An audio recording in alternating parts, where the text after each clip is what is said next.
When you need mealtime inspiration, it's worth shopping Baker's, where you'll find over 30,000 mouth-watering choices that excite your inner foodie. And no matter what tasty choice you make, you'll enjoy our everyday low prices, plus extra ways to save, like digital coupons worth over $600 each week. You can also save up to $1 off per gallon at the pump with fuel points. More savings and more inspiring flavors make shopping Baker's worth it every time. Baker's, fresh for everyone. Fuel restrictions apply. When you need mealtime inspiration, it's worth shopping Baker's, where you'll find over 30,000 mouth-watering choices that excite your inner foodie. And no matter what tasty choice you make, you'll enjoy our everyday low prices, plus extra ways to save, like digital coupons worth over $600 each week. You can also save up to $1 off per gallon at the pump with fuel points. More savings and more inspiring flavors make shopping Baker's worth it every time. Baker's, fresh for everyone. Fuel restrictions apply. With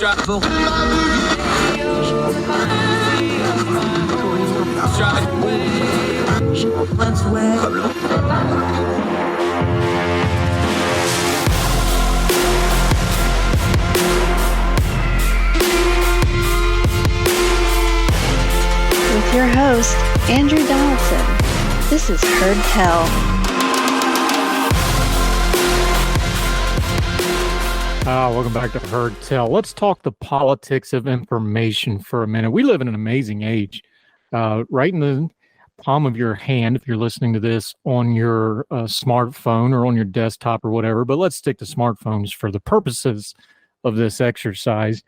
You have more computing power than NASA had when they put a man on the moon. With a couple of clicks, or you don't even have to click anymore. You don't even have to use your fingers. You can just ask it and talk to it if that's set up on your phone. You can get the entire breadth and width of human knowledge in just a few moments. That's an incredible power. That's an incredible thing.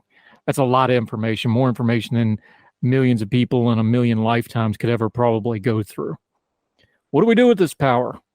Well, mostly we yell at each other, make fun of people, and send cat pictures. And in politics, it's even worse because there's been something of an interesting phenomenon when it comes to political media. Now, everybody yells about the news media. Yeah, fair enough. They deserve some blame and credit. But social media is what's really changed everything in politics. First, we had the internet. That really changed it because that moved off the network news monopoly of information, and newspapers have changed, and a lot of things have changed. But social media is what's really changed it because now, between that, the internet, an explosion of outlets, more commentators, more programs. You have podcasts now like ours where we're podcast and radio. You have TV shows. You can not have to try to get on TV. You can go on YouTube and make your own TV show. You have that ability right from your phone. Things have changed a lot, but it's just a tool. It matters what you do with it. A lot of people have used this power to not do information. They're just doing affirmation. You can a la carte your newsfeed, kind of like the old Shoney's breakfast buffet when the family would go up there and meet up and everybody could get exactly what they want and all sit down and eat together. Well, that's fine and good, but the problem is that also can pigeonhole you. Some people online, not something I came up with, others have been using it for many years now, they call it siloing.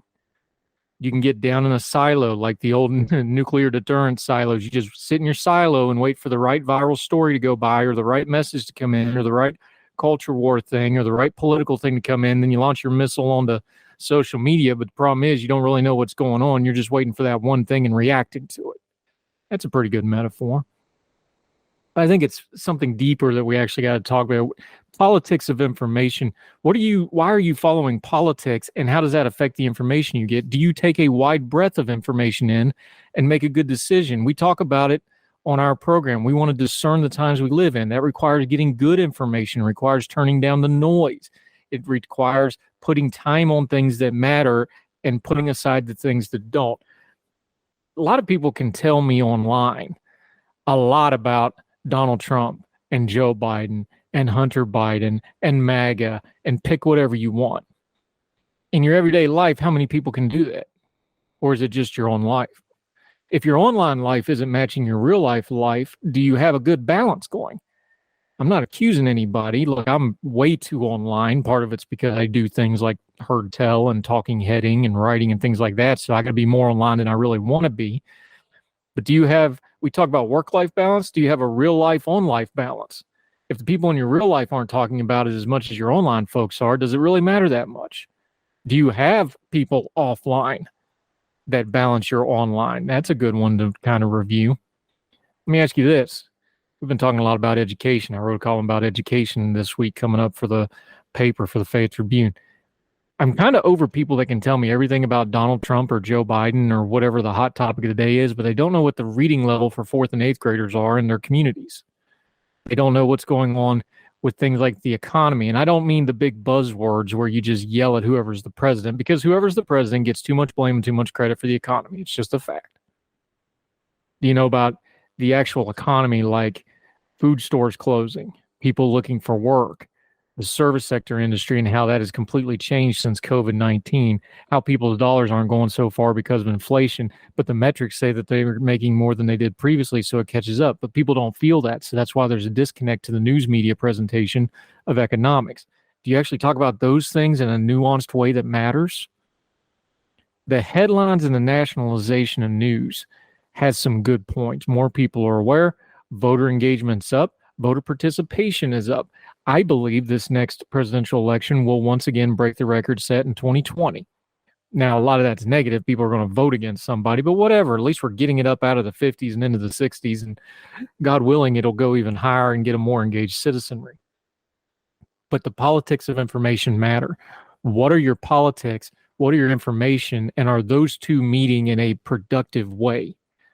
Are you trying hard to actually understand what's going on before you just spout off? Or are you only getting information that fits into what your politics already were, and you're getting affirmation, not information? That's not a healthy thing. It's not a healthy thing for your social media. It's not a healthy thing for you yourself. It feels good. You can get an on group of what you think are friends and acquaintances because they'll all seal clap because you're saying the right things in your online groups or in your online meetings, or maybe even in real life. You may just have people, you may not have anybody in your life you don't disagree with on anything. But what does that do to your perspective? More than a point, what does that do to your community? You know, where you actually live, where your kids go to school, where your family's at. Maybe where you've lived for many years, maybe where you're new to. Have you amalgamated into the new community you've moved into recently? These are things we need to talk about because you need information to do that. You don't want just people like you. Otherwise, you end up with a really small world full of people just like you. The best way to do that is use this technology in our smartphones and computers and social media and all that stuff to expand our worlds, to get a larger perspective. It's not going to change your values if your values are correct. It'll challenge some things that you think. And frankly, if it challenges them and you can't come up with a good answer, you probably need to go ponder on it a little bit and figure out what you really believe about it. Those are healthy human processes. Sitting in an online silo and just shooting your reactive missile when the right culture war thing comes across your Facebook page or your Twitter feed, that's not healthy. It's not really accomplishing anything. It's activity without anything to show for it other than making a lot of noise. When we first put this program together, we decided very early on that was going to be one of our principles, turning down the noise. The best way to turn down the noise is to get more and more voices, wider voices, a global perspective while still keeping a caring hand on what's local and immediate to you. Information and the politics of information is really the currency of the age when you think about it. Because if you don't have good information, you're not understanding anything that's going on. Then what good are you to anybody? No matter who you vote for. More Heard Tell right after this.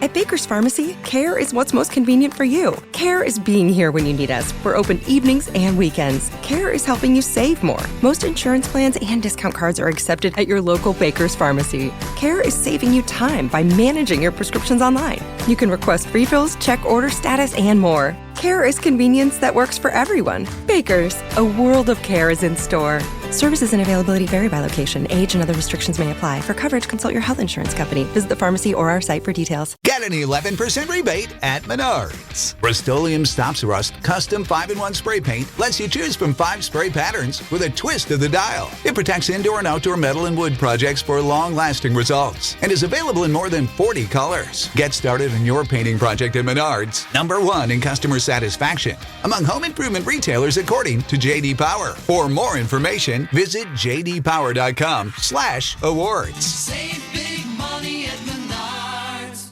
What's the easiest choice you can make? Window instead of middle seat? Picking a vendor who sends a great gift basket? Outsourcing business tasks you hate? What about selling with Shopify? Whether you're selling a little or a lot, Shopify helps you do your thing, however you cha-ching. Shopify is the global commerce platform that helps you sell at every stage of your business. From the launch your online shop stage to the first real-life store stage, all the way to the did we just hit a million orders stage. Shopify's there to help you grow. Whether you're selling scented soap or offering outdoor outfits, Shopify helps you sell. Wherever and whatever you're selling, Shopify's got you covered. Sign up for a $1 per month trial period at shopify.com/try. Go to shopify.com/try now to grow your business, no matter what stage you're in. Shopify.com/try.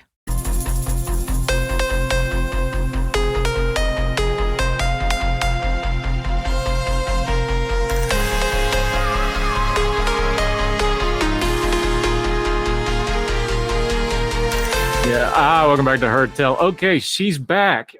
Jill Jacobson, Young Voices, joining us on a topic. I was telling you, prepping this, I get really fired up on this one. I hate civil asset forfeiture. Let me break that down real quick, because I shouldn't say that. There is a legal reason for it. There is a precedent, is it? Inside of that, there's a kernel of a good thing that you need to have. The government can strip assets from a criminal enterprise. But when we think that, we're thinking, oh, drug cartels, we're going to take all the crap from them. Or, Bernie Madoff stole a bunch of money, we're going to take it back, et cetera, et cetera. That's not what it's turned into, though. And a lot of people are just getting robbed blind by the justice system, whether they're actually convicted of a crime or not. This statistic you bring up with in Newsweek, and we'll link to it, blows my 80% of people don't even try to fight it. There's something very broken here, isn't there? Certainly. Thanks for having me. So just to take a step back, civil asset forfeiture is very different than traditional criminal forfeiture, which you might think of. For example, someone robs a bank, a prosecutor convicts them of bank robbery, and as part of that, they seize the proceeds from that criminal act, right? Perhaps it's the money that they got when they robbed the bank or the getaway car. That's criminal forfeiture. Civil forfeiture is very different in that it does not even require a charge, let alone a conviction. It only requires that law enforcement merely suspects that the property was involved in a crime, even if it wasn't done by the owner. And that's the trick to it, is the civil asset forfeiture is getting done on the front end of the legal process. In some cases, before they're even formally charged, arraigned, certainly before they're convicted. And then once they go through that process, then they have to try to get this stuff back, whether it's money or property. It's a very unevenly weighted process when the government and all the power of the government and the legal system can take it up front with basically no due process for all intents and purposes. And then you got to go through all the hoops as an individual citizen to try to get it back. Yeah, that brings up a really interesting point, because civil forfeiture actions are between the property and the government, not between the property owner and the government, which leads to really strange case names like United States versus Red Toyota Camry, which means that property owners are not entitled to the traditional due process and Bill of Rights protections afforded to the criminally accused. It also, to your point, flips the presumption of innocence on its head, because property owners are deemed guilty until they come into court and prove their innocence, which is not how we traditionally conceive of the criminal justice system here in the United States. I love that you brought that point up, because you bring up the case of this Crystal Starling lady up in Rochester, New York. It's kind of a bit of an extreme case, but it's not an uncommon case. We shouldn't need the extremes to realize how bad far afield something in the criminal justice has gone. But here's a great example of it. Give us her story, because the legalese goes over people's heads. The numbers, the fact that this is $68 billion of American money that goes through the civil asset forfeiture process. That stuff kind of goes over our heads and we glaze our eyes a little bit. Tell us this lady's story, because the stories of these are horrific. And I think that's where we can get some traction here. Yeah, so Crystal Starling is a woman up in Rochester, New York, who was saving up to turn her hot dog stand into a full-fledged food truck in New York City, when her boyfriend, who was then under investigation for drug trafficking, her apartment was searched by police.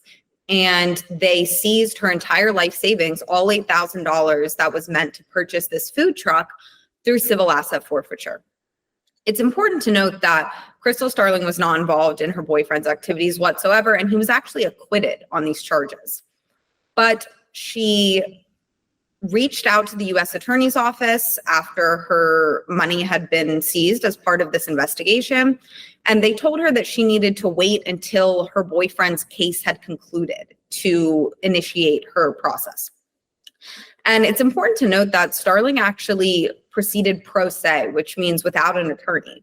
Oftentimes people don't see the point in hiring an attorney when it's so expensive, and oftentimes what's seized is not worth it. In other words, you pay more for an attorney than you do for the property that was taken by the government.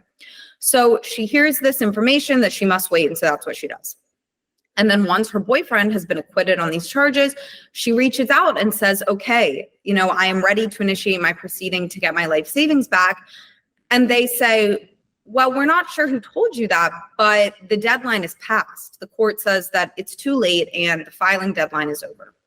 So she appeals this with the help of the Institute for Justice. And the Second Circuit is on her side, and they say, you know what, that's right. The purpose of filing deadlines really is to keep attorneys in line, to make sure that they're zealous advocates for their clients and that the justice system works as it should. They're not to penalize pro se litigants who are trying to navigate a really arduous and complex process on their own. So the Second Circuit sides with her and says, you know what, we are going to hold pro se litigants navigating civil asset forfeiture to what's called a good cause standard, which is that innocent procedural mistakes like this one should not work against them. Here's a question I have to lay this out for people and an example they'd understand. We've seen the stories that law enforcement, even prosecutors, even with warrants, can't get into an iPhone and get that information. But if there's a stack of cash sitting beside the iPhone on the nightstand table and the police are in there doing whatever, they can just pocket it and walk out the door and take it. That seems really unequitable to folks. Like that's just a wrong that is so glaringly obvious to everybody, but that's literally what is happening in some of these cases. They can't get into that iPhone, but they can just take a stack of money and walk out, and you may never see it again unless you go to court and go through all the hoops. Yeah, it's very strange. I mean, civil asset forfeiture has interesting roots. It's from maritime law, where law enforcement couldn't necessarily find the pirates, but they could seize the ship, right? If there was criminal activity. That is where it started. And it really was not used often at all until the war on drugs in the late 80s.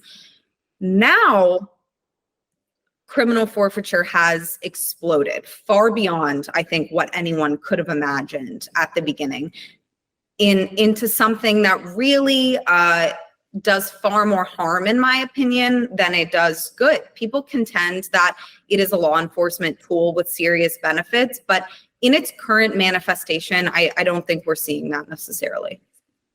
Yeah. Jill Jacobson joining us. It seems to me that there's actually two avenues of reform here that I'm talking practical, not just railing against it, which I do plenty of because I really detest this. There's the front end part of it where we need to rein in the ability of law enforcement, prosecutors, and others to just take stuff for whatever reason without some clearly defined things.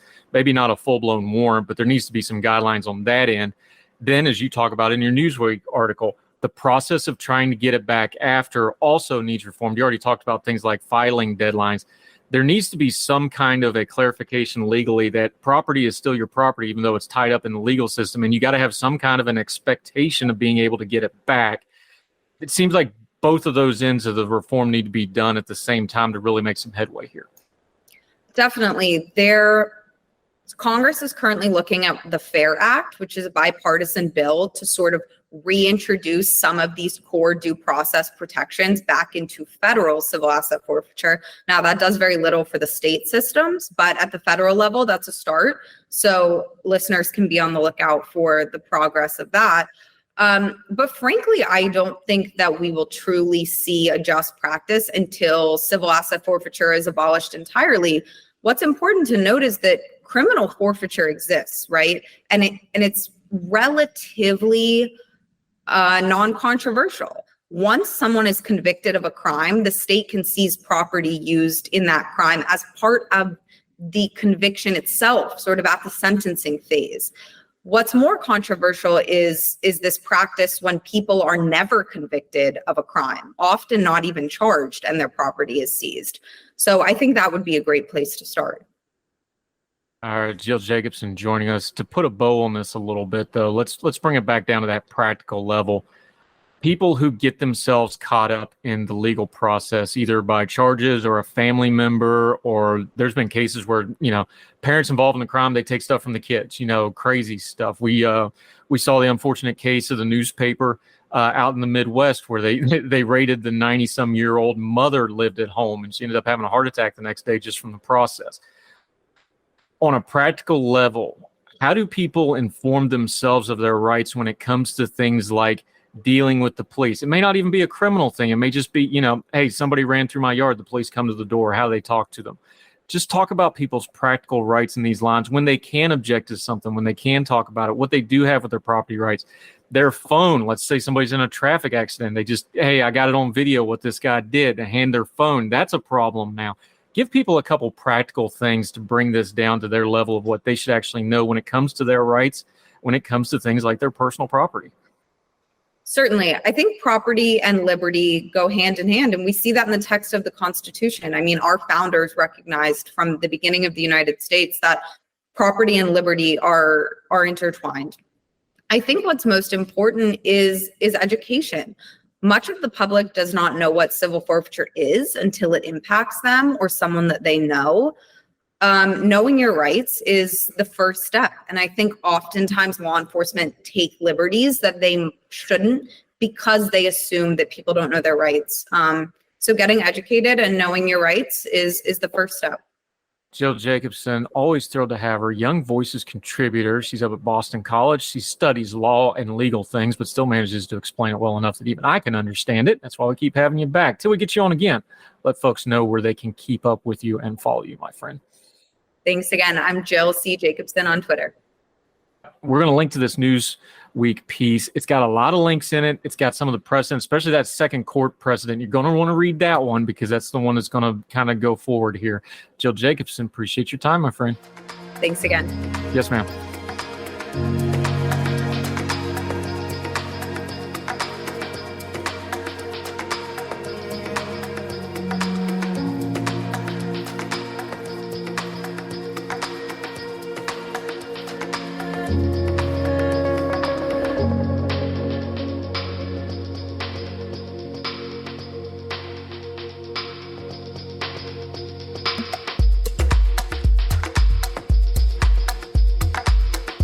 Welcome back to Heard Tell. Going to be a homer here for a minute. Let's talk a little West Virginia stuff. If you follow me on social media, I have been following, boosting coverage, the mess that is going on at WVU. Of course, more than just a flagship university to the state, and in many ways, it's the public, because we don't have pro sports teams. WVU really is the public facing to the outside world representation of the state in a lot of ways. And it's a hot mess right now. I've already written extensively about Gordon Gee and WVU, education in general. In fact, I got a piece coming out in Fayette Tribune soon on education in the state. So I've been on this for a while now. I went to school in West Virginia. My parents were public school teachers in West Virginia. My daughter goes to college there now. This is of course personal, but there's a teachable moment in all of this, like a lot of news stories. Our good friend Stephen Allen Adams, who is the reporter for Ogden newspapers, does a lot of other stuff. I retweet him a lot because he's really good, knows what he's doing. He always writes his reporters' notebooks. He takes up an issue with this. It's entitled The Old College Try. It's out of the Parkersburg News and Sentinel. We're going to link to the entire piece. By the way, follow Stephen and the other West Virginia reporters I put on my social media. When things like the Manchin stuff and the politics coming up, West Virginia is a difficult state to cover. If you're not actually in it, there's some uniqueness to it. Make sure you're following Stephen and folks like that. But I want you to read some of this to you. Might just read the whole thing because it's all good, but there's this very glaring thing in education. Let me just put it the way Stephen put it here, reading from the News and Sentinel. I wouldn't call myself a public higher education reporter specifically. This is Stephen Allen Adams writing. My beat is the state government, so I tend to cover higher education policy in the state from that mindset. Public colleges, universities, and community technical colleges are very strange bodies for me to cover. In a way, they are public-private hybrids. Direct state funding only makes a small portion of their budgets, which rely mostly on tuition from students. But taxpayers are more involved with the state's public higher education system than they may realize. Nearly all are regulated by the State Higher Education Policy Commission. Only West Virginia University, Marshall, and Fairmont State are exempt. The governor appoints members to the board for college universities with the advice and consent of the state senate. And even though state funding is but a small portion of the budgets of public colleges and universities, your state and federal tax dollars play other roles. Faculty and staff of public colleges and universities are considered state employees. The state signs their paychecks, and they receive health care through the Public Employment Insurance Agency, PEIA. Many students are funded through the federal Pell Grant and Stafford loans, and Congress distributes millions in various federal research grants and other funds to public colleges and universities. Point being, more of your tax dollars are involved in our state's public higher education system than you might think. I bring all this up because I've noticed a curiosity. I've been covering the now approved program and faculty cuts at West Virginia University on and off all summer. It's hard for me to cover every aspect of it, given my beat and the number of things I cover, but I've heard the concerns of professors, students, and even the WVU alumni. But I've yet to hear any concerns of parents or the public at large regarding the program cuts. I know parents are not always involved in their now adult offspring's post-high school education, but many are, and many help bear the burden of paying for that college, if financially able to do so, on top of students receiving grants, scholarships, and loans. I expect to see parents fired up one way or the other. Or what about the public? Sure, I've seen plenty of fired up on social media, but those louds on social media don't reflect the overall public sentiment. Walking out amongst the real world outside of social media, those I know in the political world, I hear no outrage or concern about these cuts at all. Maybe it's due to West Virginians as a whole not having a high college-going rate. According to the U.S. Census, the percentage of West Virginians between 2017 and 2022 with a bachelor's degree or higher was 21.8%. It makes sense then that you're not seeing outrage at WVU on the streets. But even despite the loudest voices I've heard from students and faculty at WVU opposing the cuts, I've been surprised how small that number is compared to the total number of students and faculty at West Virginia University. Sure, the University Assembly, consisting of the full-time faculty, voted 797 to 100 last week in favor of a resolution of no confidence in President E. Gordon Gee. This seems like a large number, except that there are more than 2,400 full-time faculty. Those votes for no confidence in Gee represent maybe only 32% of the full-time faculty. And while there are plenty of students protesting and speaking out, keep in mind that there are more than 18,000 students on the Morgantown campus alone. I don't mention all this to diminish those who express their outrage. If anything, I mention it because I'm surprised there isn't more outraged. I'm also not saying you should be outraged or care. That's on you. But consider so much taxpayer dollars are involved with WVU and other public higher institutions of learning. I guess I at least expected more interest. I've written in this space before my concerns about lacking of interest from the public over our K-12 student proficiency numbers in English, reading, math, and writing. New numbers came out last week showing that while numbers are improving, they are still below pre-pandemic levels. And pre-pandemic levels were not good either. Instead, I've seen more outrage about a new law allowing students the ability to transfer schools one time without having to sit out of high school sports for a year. Allegedly, this has caused some high school athletic programs to shrink and others to grow and start running up scoreboards. Seems to me this law has exacerbated a problem that was already happening, as plenty of high schools ran up their scoreboards for football last year prior to the law's existence.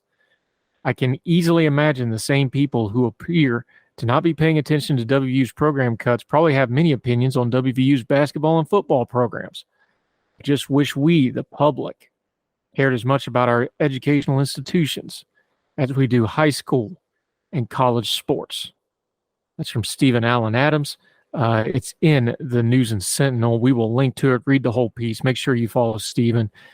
But excellent points. Imagine if we cared about math and reading scores as much as we do sports. And I like sports. I was all in on WVU's football game playing Pitt, the big rivalry. If you're not familiar, the backyard brawl. Watched every minute of it. But the rest of the time, the other 364 days of the year, we should probably care about what the students are doing, how our money's going towards that, and what kind of university and education system we're going to have. More Heard Tell right after this.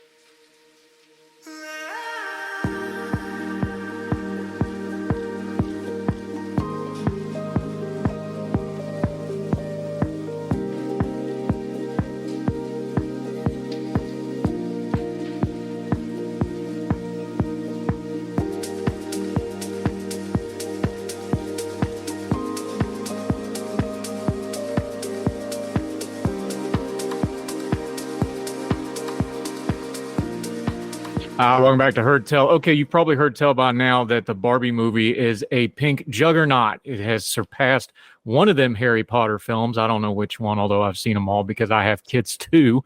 It's very, very successful, and the cultural debates died down a little bit. So this is about the good time when we like to go back and actually rehash this now that the noise is turned down and we can get into the actual issues behind it. Or was there an issue behind it? Aaron Pomerantz, Young Voices contributor.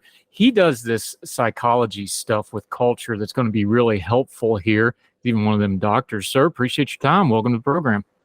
No worries. Thank you for having me on. All right. I've got some biases here I got to lay out on the front end. I've been a girl dad for a long time, so I'm pretty immune to pink and girly and whatever else you want to throw at me at this point. I've been through, all the Winks and Barbies and Care Bears and you name it, I've done it. So I'm probably not the best person on stuff like this because it doesn't bother me one little bit. My kid even went to the thrift store, got me a Barbie t-shirt for when we went and watched the Barbie movie. I don't care. It doesn't bother me at all. I think a good place to start here, and you were writing about this in the Counterpunch, when we talk about culturally and politically conservatives, I think we need to draw a distinction between people who are professionally conservative online and in the media and people that are conservative as part of a creed or an ideology or lifestyle, or however you want to put it. I think this was a real clear divide on this issue. You dealt in it. Is that a good way to kind of bifurcate this before you get into what's actually going on? Yeah, I think so. I like that term professional conservative versus principled conservative because I don't think there's a principled conservative case against the Barbie movie at all. In fact, I think you could make a principled conservative case for the Barbie movie, but the people who reacted the strongest to this on the right wing tended to be, they're online commentators, so I don't know if we still call them talking heads. But that sort of person who just they sell their opinions, they sell their outrage, and they were trying to say that they were in the principled conservative camp, but I think it was all about just selling that viewpoint, using the label conservative without any underlying principle behind the outrage. I think sometimes in commentary, and I'm guilty of it too because I do too. I write op-eds. I've been way too online for a couple of years now because this is what I do. I think the term principle, we got to kind of treat it a lot like things like leadership or things like other things. If you've got to open up by telling somebody you're being principled, you probably aren't. That should be a self-evident thing. You just are principled. You just are a good person. You just are a leader. One of the best things I ever got told is a piece of advice look, if you got to tell people you're in charge, you're not in charge because you shouldn't have to say that. I think principled has become that. And when we get to an issue like a Barbie movie or like whatever the next cultural hot. See, look, we talked about this on the program before. The Barbie movie is not a new argument. We just changed the nomenclature to fit the Barbie movie and had the same argument we always have, right? That's what we're talking about with these principled folks. If you got to say you're principled, you're probably not. This is a bit of a nomenclature problem, is it not? I think there's, it's a part of nomenclature problems. I think there's a lot of ways you could slice it. I think I reference in the piece I think there's a lot of stuff that's in principle in the Barbie movie. There's room for principles to be held by both sides. There's room for people who are from a principled conservative bent, like small p, actual principled conservatives, to find material there. But then there comes a question of what does it mean to be a conservative? And that's another part of this problem is, does it mean when you say you have conservative principles, are we talking Russell Kirk and Edmund Burke? Are we talking, the more compassionate conservatism movement, like the Freedom Conservative Statement, or Marvin Olasky, someone like that? Or are we talking not liking change? Or are we talking simply, I'm a social conservative, not an economic conservative, which seems to be the direction that a lot of professional conservatism is going. So there's a lot of nomenclature problems at play here, and something I find very aggravating as a social scientist, because for us it's all got to be about what is your what do you mean when you say a term? Got to be really clearly defined. And I think that when it comes to which you call professional conservatives, certainly a lot of the people who are outraged by the Barbie movie, outraged in air quotes, I don't think they actually have many principles of their conservatism that their outrage is based in. I think it's just, the term conservative means what it means to them at the moment. These are their principles, and if you don't like them, well, they have others as well. Yeah, Aaron Pomerantz joining us. It's interesting because there's actually a part of this movie, and you talked about it in your piece in the Counterpunch too, that actually a lot of this movie is about identity. And look, look. This isn't glory. This isn't, how green was my valley. We're saying there's meaning to this, but we're deriving it we're getting the divining stick out to get the meaning out. This isn't a super deep movie. But you talked about Ken on the beach, and I think it fits perfectly with what we're talking about with the very online folks that do this for a living in a business stream. And I'm fine with being a capitalist. I hope they all eat very well. I don't have any problem with anybody making money. But there's the scene, and you bring it up on a beach. Ken's identity is beach. It's not swimming because he can't swim. It's not surfing because he can't surf. And there's the hilarious little subplot about the fact that they're like, oh, so you're a lifeguard. He's like, no, I'm not a lifeguard. I just do beach. Well, beach isn't a thing, but it's his entire identity, even though to nobody else has any clue what he's talking about. As a social scientist, though, that little nugget there of like, he is completely has his identity wrapped around all these individual words that mean a lot, but when he put it together into his worldview, nobody else has any idea what he's actually talking about. I think we could beat that metaphor to death a little bit on some of this, don't you? Oh, yeah. And I think that's honestly, on the one hand, yeah, it's just the Barbie movie when you said like we're kind of beating it with a stick to get the meaning. But I think on the other hand, there are a lot of great movies that they weren't meant to be that serious, quote unquote. But I think in the form of a comedy, you can raise these issues. And I think the Barbie movie does just that. Ken's identity is beach, but really, and there's a line by the narrator played by Helen Mirren. It's something along the lines of, Barbie has a good day every day. Ken only has a good day when Barbie looks at him. And like so many people, whether they have their identity wrapped up in one or two things, the movie is very clearly taking aim at people who have their identity wrapped up in their relationships. But you could just as easily talk about the fact that Ken, his identity is beach, and he doesn't seem that good at it. Because what does it mean to be beach? What are the objectives and key results of the job position of beach?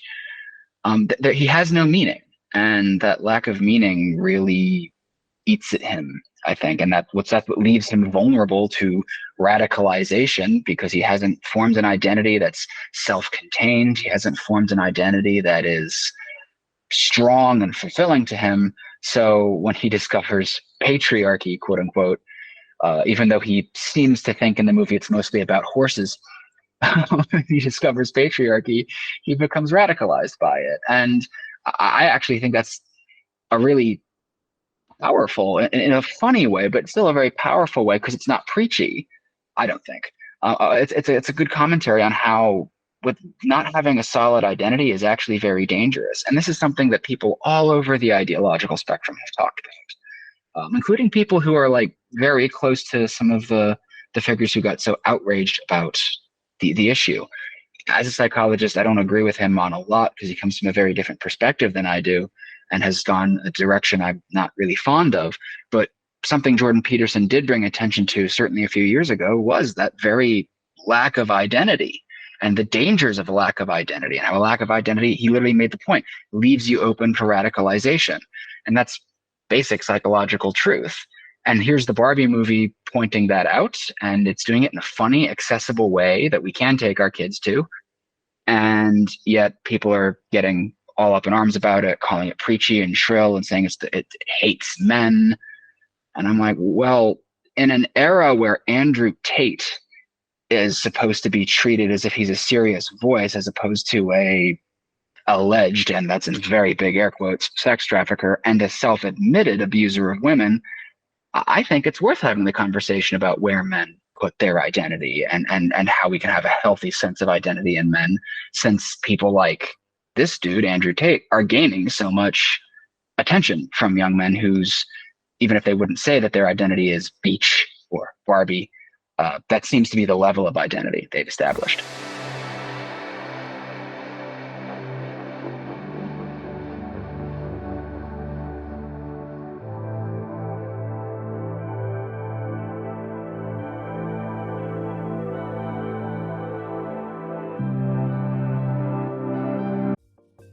Folks, if you've listened to the Heard Tell program, you've heard our friend Gabriella Hoffman, but you need to make sure you're checking out her podcast, District of Conservation. It's a podcast exploring the nuances of true conservation efforts from DC and beyond. From topic discussions to exclusive interviews with conservation and energy newsmakers, Gabriella keeps listeners appraised of the latest news stories while elevating important voices.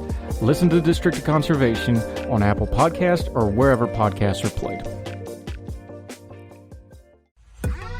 Folks, you've heard of Ethan Brown on the Heard Tell show a couple of different times, but if you're interested in learning about how to discuss things like climate change without all the politics and doom and gloom, head over to his podcast, The Sweaty Penguin. Sweaty Penguin is a late-night comedy-style climate podcast working to add nuance, critical thinking, humor, and hope to the climate conversation. They got over 100 episodes already, breaking down weekly news stories and specific topics, from the vanilla to the ADHD to the international accountability to orangutans. Yes, I know, it's a comedy thing, so just go with it. But each time, exploring different ways we can make progress on these issues while still helping the economy, health, security, and everything else we care about. Feel overwhelmed, exhausted, or excluded by today's climate change discourse? This is the podcast for you. Find The Sweaty Penguin wherever you get your podcasts or at www.thesweatypenguin.com.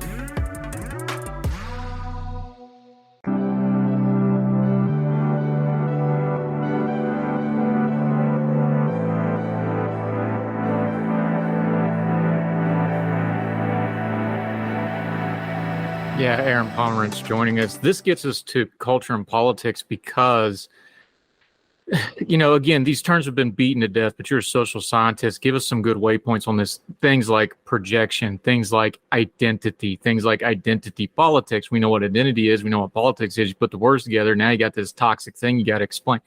The problem is, though, all of this underlies so much of what's going on in culture and politics. The reason certain people can try to burn a Barbie doll in a trash can and get a lot of hits on it is because it hits with a certain segment. This is part of our culture and politics, and even though we don't like it, we have to deal with it.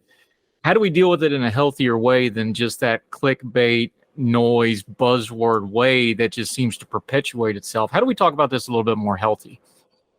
I think by not clicking, to be honest with you. People who burn Barbie mobiles, Ben Shapiro most especially, but a lot of the other people who've been involved in this, they're outrage mongers. This is what they sell.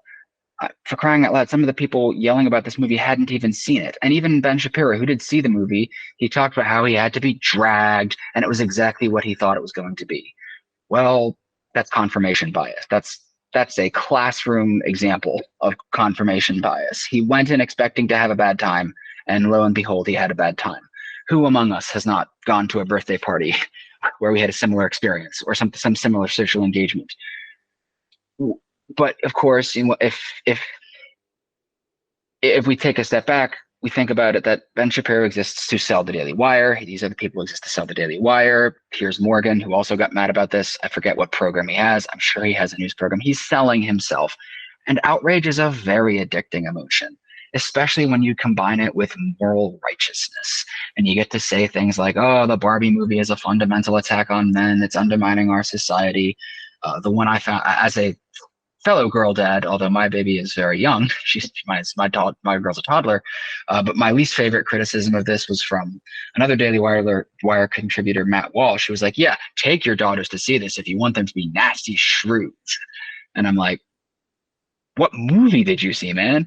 Also, like that sort of language, that feels good, right? That's the sort of like language and venom that when we spit it at someone, when we spit at something because we're frustrated, it feels good in the moment, but then it fades away really fast, and we need to find something else to hit that button to feel good, that dopamine surge.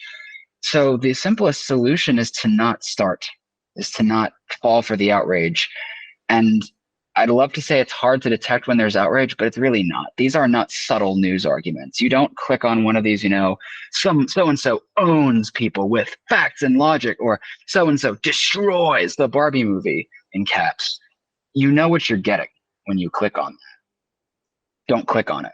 When you go to see a cultural viewpoint or a cultural happening like Barbie, and Barbie was a cultural happening, right? Like the world was bright pink for a week or more. Go with an open mind. Don't read a bunch of reviews telling you what you're supposed to think about it. I went in expecting to have fun because it was the first movie I'd gone to see with my wife since the last James Bond film, which there's a juxtaposition. And I was like, I was going to go in, I was going to have fun, wore my pink polo, she wore her pink shirt, like just wanted to have fun with my wife. And lo and behold, I actually didn't go in expecting to find something thought-provoking. And I walked out of it with like, well, wow, there's a lot to actually talk about in this movie, because I went in not really expecting to be mad. So I think not falling for outrage and not from that taking expectations about what you're going to see, what other people believe, how certain interactions with other people or how other viewpoints than yours think, feel, and behave, avoiding all of that, sidestepping it, and just seeing for yourself. It's another overused phrase, but it's still one I'm very fond of. Touching some grass. Go outside, get off the internet, touch grass, which is very rich of me to say as I'm on an internet for show, and I do most of it. I wrote an op-ed on the internet, right? But go outside, touch grass, find somebody and talk about the Barbie movie, as opposed to being told what to think about it by somebody who does the very, very normal thing of setting a plastic toy on fire. My favorite thing about that, Aaron Palmer showing us, they weren't man enough to actually know how to start a fire, so they actually had like the lighting of the lighter, and then it was a CGI little burst of flame, and then they do a quick cut at it to when they actually could get the fire going. But that's neither here nor there. You mentioned it a few minutes ago. You mentioned it in the piece. You even put it in quotes. That means it's important when academics do things like that. It means you got to pay attention to that. The word discourse.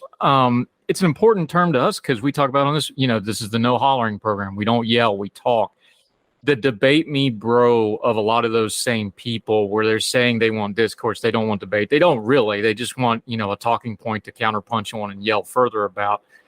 Mm-hmm. As a social scientist, though, there is a pretty well honed through thousands of years of recorded human history how you have discourse with people. Like we know how to do it, right? Just clinically, or if you just had an open-minded class sitting down, like here's your couple points. How do we actually have a discourse? Because there's some real distinct points to having a healthy discourse. There's give and take. There's listening. There's reacting without overreacting. That's reacting to what they're saying and having a salient point. Just as a social scientist, though, maybe a lot of people, they just don't know how to have a discourse anymore because we're not real good at it in our society right now. Give folks a couple pointers on it, like what's a healthy discourse, or at least how to identify it, and maybe we can start practicing it a little better. Yeah.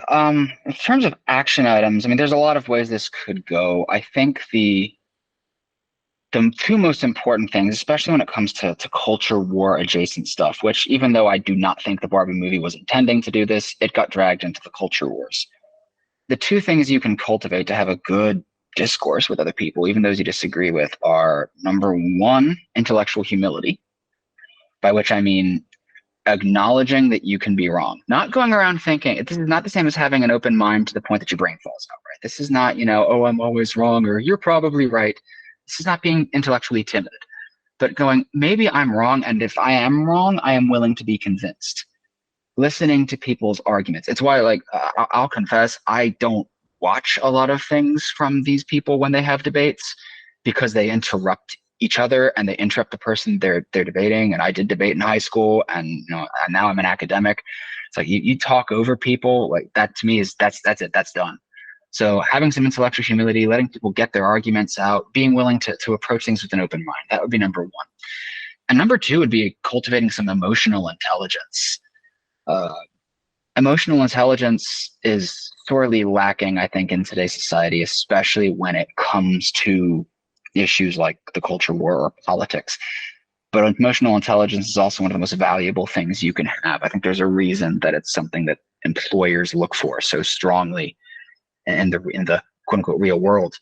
And when I talk about emotional intelligence, I'm specifically thinking of the elements of it to take a step back, take what's called a meta moment, and think, what am I feeling right now? Why am I feeling it? And how is it about to guide my decisions? So, you see the Barbie movie, and for whatever reason, you feel very threatened by it. Take that step back and go, why am I feeling threatened? Why do I feel that this movie hates women, or hates men rather? And be able to take a moment and reflect on that and realize, maybe it's not actually anything in this movie. Maybe it's something that I've experienced, or maybe it's something about my preconceptions. Similarly, why would people like this movie? And then even more important than that, and totally separate from the Barbie movie, once you think about how you're emotionally responding to something, think about how other people are going to emotionally respond to it. Now, if you want to outrage people, there's such thing as bad use of emotional intelligence. But if you want to have a discourse, it's the oldest thing in the book. My dad used to tell me it when I was a kid, right? Like, think before you speak. Like, Ben Shapiro, we brought him up. He just dug in his heels after setting the Barbie mobile on fire. And he kept like digging the grave of his own dignity deeper and deeper, as he kept basically screaming, no, what I did was very, very normal, and you all are just mad about it because you hate traditional gender roles and you hate men. Well, no, the reason people are harping on you setting a Barbie mobile on fire is because it's unhinged, and it comes off as unhinged. As a psychologist, I can tell you that is not behavior that brings people in. That is not behavior that has a discourse or that starts a discourse. So if you want to have a discourse, think about, how am I expressing myself? Is this really gonna? If I want to hear somebody's opinion, and I start a discussion by saying, what do you think of that, shrewish, man-hating movie Barbie? Do you think somebody's going to want to have a conversation with you about that? No. So having some intellectual humility and emotional intelligence, that's the only way we're going to ever go back to having, I think, actual discourse in politics and culture.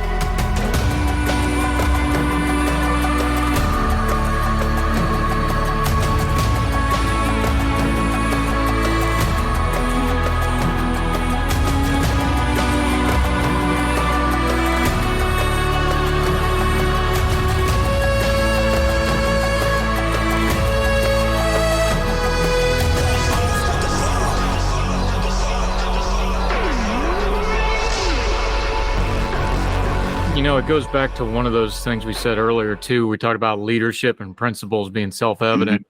Mm-hmm. One of mine, too, is like, if you got to tell people you're being manly, that's not something you have to, I'm being a man now. No, cringe alert. You ended your piece with this, and I think it's important. You quoted the movie here with the do the imagining, don't be the idea. There really is a thing, both in social science, but especially in politics, where people get trapped in an idea and they can't figure out how to get out of it. It's the old Austin Powers, how'd you get in this nutshell? Well, I don't know, but I can't get out of this nutshell. Ideas are fine things, but ideas without context and without the human element of them, they really do become kind of prisons here. I know I harp on the buzzwords, but I think it's important. If you're just going to do a buzzword without the meaning behind it, or you're just going to follow what somebody else is, you really are making these little intellectual prisons for yourself. And then you get caught up in the flow of, oh, well, everybody that uses this buzzword must be okay, therefore I must follow them. Is that as big? I know this is a very online thing because I'm too very online, but the world's getting more and more online, and I think we're exposing more and more of that. Is there really an answer to it, or is this just one of those societal change moments where we kind of got to put our head down and get through it, and there's just going to be some casualties because folks don't know how to deal with it? I think there's a specific way this manifests online, in the chronically online, which you're describing. It's, in terms of social psychology terms, we call that groupthink and risky shift and group polarization, and then group dynamics, right? So you don't want to disagree with your group, you stay true to the group label, and then you start, as you all get more and more insular, you become more and more extreme, and anyone who disagrees with you is clearly bad. That's happened since time out of mind. Like that's just part of being human. And so like the idea that if we all got offline, as lovely as that would be, if we all got offline, we'd somehow avoid those. Well, no, I think that those phenomena would still be around. But that being said, I think that there's a degree to which we actively enable it. There's a degree to which we can keep enabling it versus making an intentional decision not to. When I love that quote, do the imagining, don't be the idea. Well, so the both one of the manliest men I know and one of the most conservative men I would know, and they're not the same man, so I'm not going to name them, but both loved the Barbie movie. The most manly man I know, like, this is a dude, like, in terms of stereotypical masculinity, significantly taller than I am, muscles the size of my head. He also gets mani-pedis with his daughters all the time. He wore his pink to the movie because he's secure in his masculinity. He knows he's a man. So, he doesn't feel the need to insist on it. And he doesn't need to think, well, what is the opinion of the men? What does a man think about the Barbie movie? He goes, what do I think about the Barbie movie? Similarly, the most conservative man I know. I mean, this guy, like, if Russell Kirk hadn't still been alive when he was born, I would think he was the second coming of Russell Kirk. And yet he also liked the Barbie movie because he went into it thinking, I want to go see the Barbie movie with my family. Not, what does the conservative think about Barbie? What must I, as a conservative? We get wrapped up in these identities, these ideas that we take as our labels, and then we're like, we have to basically hold the party line or hold the forfeit policy, whatever you want to call it. We surrender our individuality to the group, and that can be really helpful. That's a helpful thing evolutionarily when we're talking about something meaningless like fashion. There's that surrendering our individuality, to the group is why nobody wears powdered wigs anymore. But when it comes to something like, cultural literacy or forming social connections, or let alone how we move forward as a society, not that the Barbie movie is just quite the same as that. Surrendering your identity and your individualism to the collective is not a healthy thing. So I think that the trends may be, the phenomena may be universal and there's no escaping them, but the specific way it's manifesting right now with the polarization, I think we have to go back to what I said earlier. Stop reinforcing the outrage and then just put our heads down and stop feeding the trolls under the bridge, and eventually they will go away. Hopefully. That would be my hope. Yeah, Dr. Aaron Pomerantz been joining us. We've been talking about the Barbie movie, wider culture, and why that explains everything about politics, because that's how social science works. You get one thing, it explains everything, right? Let folks know where they can keep up with you. I love talking about this stuff. Look, we call our program Culture and Politics because this stuff all overlaps. There's a lot of cross streams here. Mm-hmm. I like the work you do. You're a social psychologist down in the Houston area. Let folks know where they can keep up with you and follow you and what you have going on until we get you back on the program again, my friend. We're also going to link to the Counterparts article and your other work, but let them know how they can keep up with you. Yeah, so as I said, I'm not the most online of people, but I do have a Twitter, a pompom92, or the pompom9211, and you can follow me there. I post any op-eds I write and get published. I post my research there, and I also post some of the more applied work I do and the work of other people that I think kind of helps and that is applicable, no matter what side of the aisle you fall on, no matter what side of the culture war you might sort of align with. I try to keep an open mind and find stuff and post it there that I think anyone could find appealing. So you can follow me there. All right. How much of the movie have you quoted to yourself and or your family since you've seen it? Well, around the office, there's been a lot of "I am Knuff." I do a lot of my work specifically in the psychology of masculinity and culture. So there's been a lot of "I am Knuff" quotes or my job is beach or some variety of that. That happens a lot. Not quite always as much now. Now that it's been about a month since I've seen it, but there are still. I will say that I think this is going to become one of my go-to movies. It is just so quotable, and my wife and I like to kind of communicate in pop culture quotes anyway. So,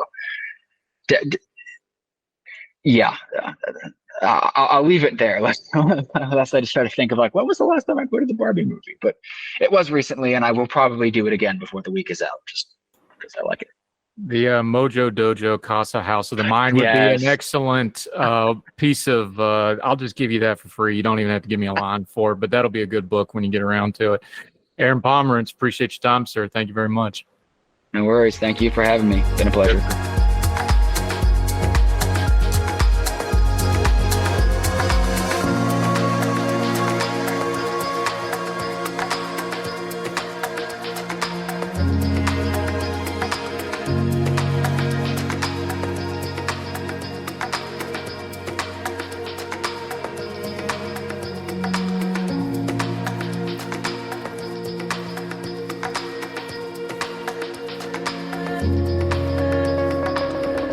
And that'll do it for this edition of Heard Tell.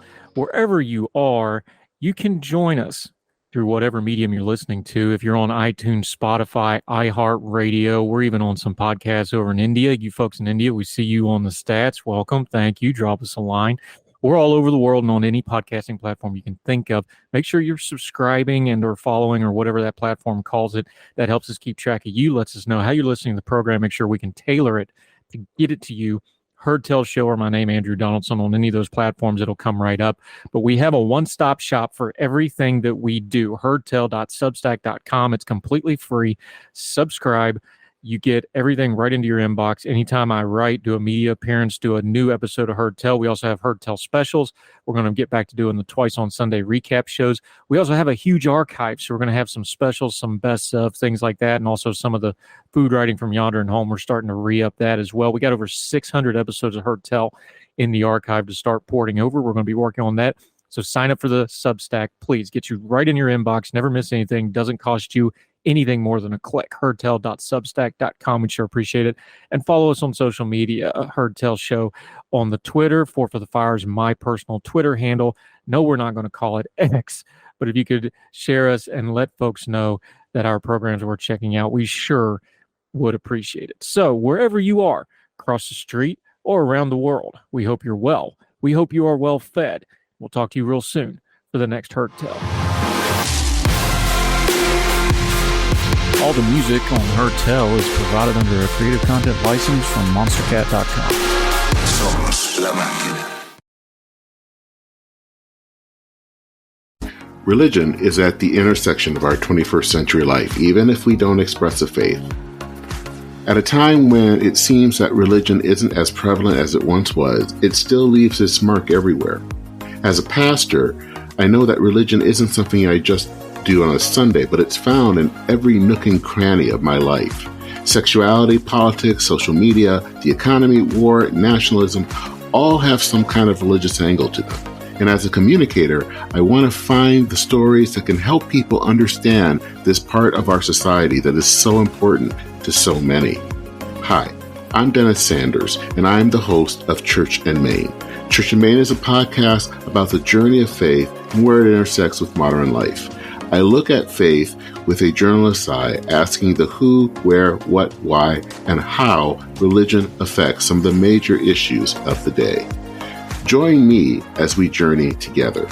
You can listen to Church and Main podcast at the website churchandmain.org or on your favorite podcast app. I look forward to seeing you. Folks, you've heard of Ethan Brown on the Heard Tell Show a couple of different times, but if you're interested in learning about how to discuss things like climate change without all the politics and doom and gloom, head over to his podcast, The Sweaty Penguin. Sweaty Penguin is a late-night comedy-style climate podcast working to add nuance, critical thinking, humor, and hope to the climate conversation. They got over 100 episodes already, breaking down weekly news stories and specific topics, from the vanilla to the ADHD to the international accountability to orangutans. Yes, I know, it's a comedy thing, so just go with it. But each time, exploring different ways we can make progress on these issues while still helping the economy, health, security, and everything else we care about. If you feel overwhelmed, exhausted, or excluded by today's climate change discourse, this is the podcast for you. Find The Sweaty Penguin wherever you get your podcasts or at www.thesweatypenguin.com. Get an 11% rebate at Menards. Rust-Oleum Stops Rust Custom 5-in-1 Spray Paint lets you choose from 5 spray patterns with a twist of the dial. It protects indoor and outdoor metal and wood projects for long-lasting results and is available in more than 40 colors. Get started on your painting project at Menards, #1 in customer satisfaction among home improvement retailers according to J.D. Power. For more information, visit jdpower.com/awards. Save big money at Menards. When you need mealtime inspiration, it's worth shopping Baker's, where you'll find over 30,000 mouth-watering choices that excite your inner foodie. And no matter what tasty choice you make, you'll enjoy our everyday low prices, plus extra ways to save, like digital coupons worth over $600 each week. You can also save up to $1 off per gallon at the pump with fuel points. More savings and more inspiring flavors make shopping Baker's worth it every time. Baker's, fresh for everyone. Fuel restrictions apply.